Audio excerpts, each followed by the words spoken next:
el motor trifásico le vamos a agregar un arranque para implementar lo que vimos la clase pasada. Vamos a colocar unas resistencias estatóricas, es decir, unas resistencias en serie con el estator, que son las que pueden ver a continuación. Entonces, para no repetir el mismo ejercicio que les había hecho la vez pasada, implementé esta parte del circuito. ¿Listo? Entonces, bueno, entonces procedamos. Entonces, pues esto ya se los dije, que el flujo magnético del estator, pues depende de los campos magnéticos producidos en la, en la parte de alimentación. Entonces, es decir, tenemos la línea trifásica, alimentamos el motor y eso nos genera unos campos magnéticos en el estator.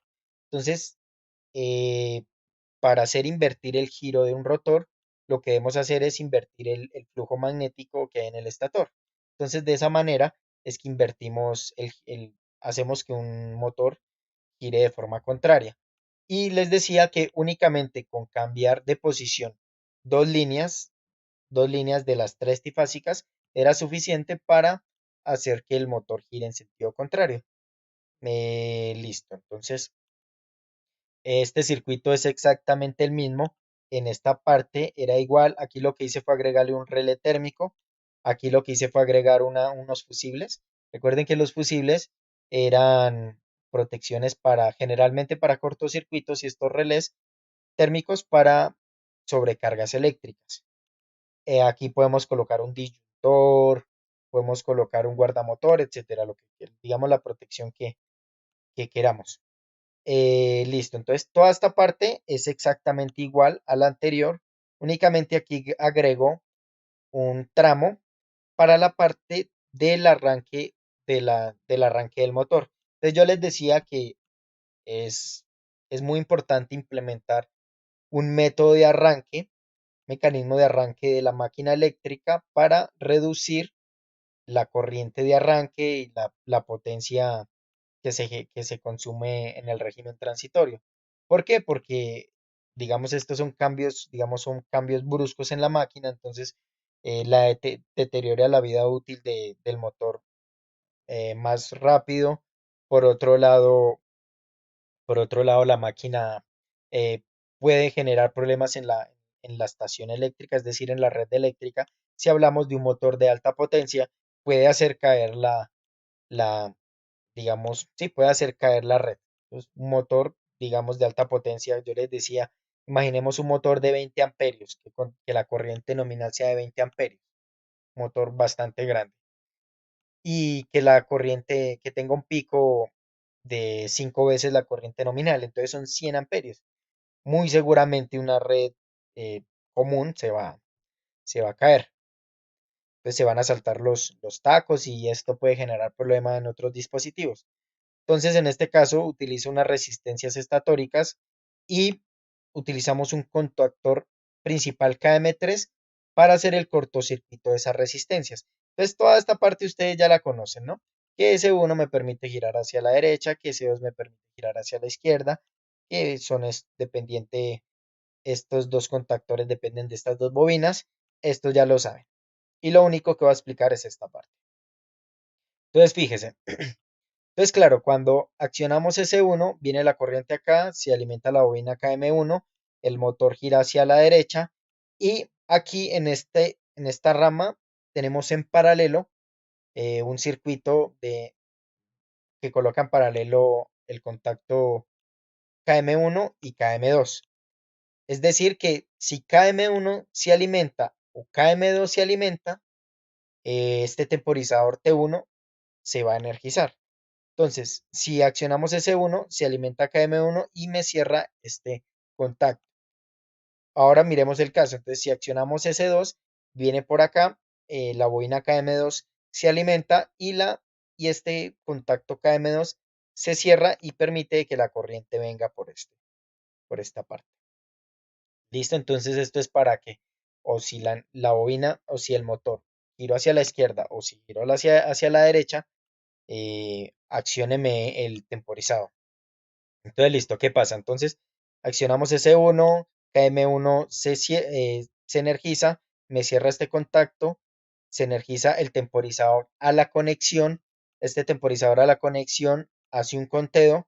Al terminar el conteo, me cierra sus contactos temporizados. Entonces, este normalmente abierto se va a cerrar después del tiempo de conteo y permite de que esta corriente venga por esta parte del circuito, la bobina KM3 se alimente y al alimentar la bobina KM3 se cortocircuitea la resistencia.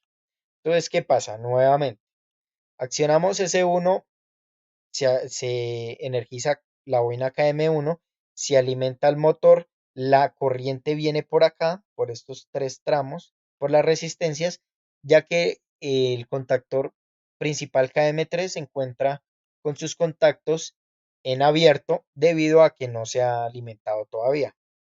Entonces, después de accionar ese S1, viene por acá la corriente y el temporizado inmediatamente empieza un conteo. En la simulación que yo hice puse 5 segundos.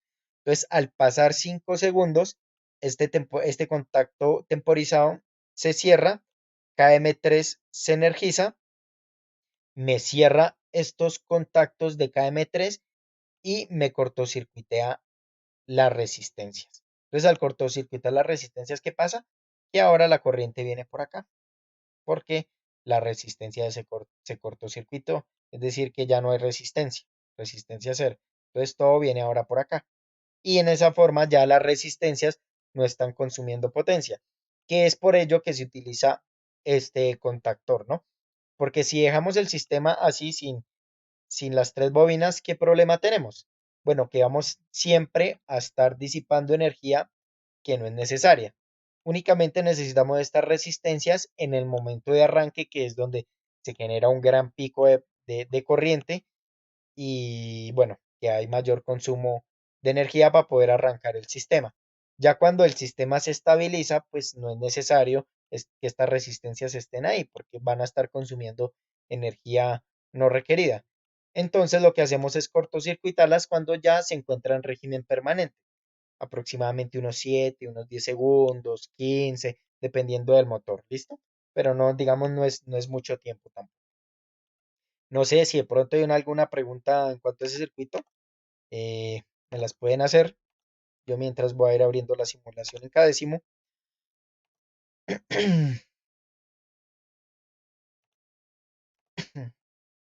Entonces aquí tengo el circuito, es exactamente igual al que les mostré, entonces voy a proceder a simularlo. Entonces acciono el motor de marcha hacia la derecha. Fíjense que el marcho hacia la derecha, esto está abierto y fíjense que después de los 5 segundos se cierra, bueno, aquí, así, se cerró y fíjense que ahora la corriente viene por acá.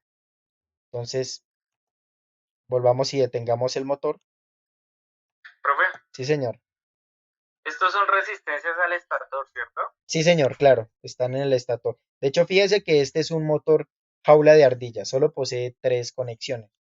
El que yo les pedí de tarea había que utilizar un motor, un motor con rotor bobinado que poseía otras tres conexiones acá en las cuales se colocaban unas resistencias en el rotor y permitía de que no haya una corriente grande por el estator, es decir, reducíamos el pico de corriente que, que se manejaba en el estator. Entonces, ese sistema permitía para protección en motores de alta potencia, es decir, esos motores son generalmente de alta potencia. ¿Listo? Entonces, nuevamente, simula, ahora voy a hacerlo arrancar hacia el otro lado. Entonces, fíjense, empieza el conteo, la corriente viene por acá, 5 segundos después se cortocircuitea. Entonces, fíjense que aquí se cortocircuitea gracias a que este contacto temporizado se cerró. Entonces, por última vez, vuelvo a mostrarles. Viene, arranca hacia la derecha, utilizando las resistencias, termina su conteo, se cierra este y me alimenta KM3 y fíjense bueno, cortocircuita las resistencias y permite que el motor ya arranque con su corriente nominal. Entonces, aquí tenemos implementado un sistema de arranque, ya que la clase pasada no lo había hecho. ¿Listo?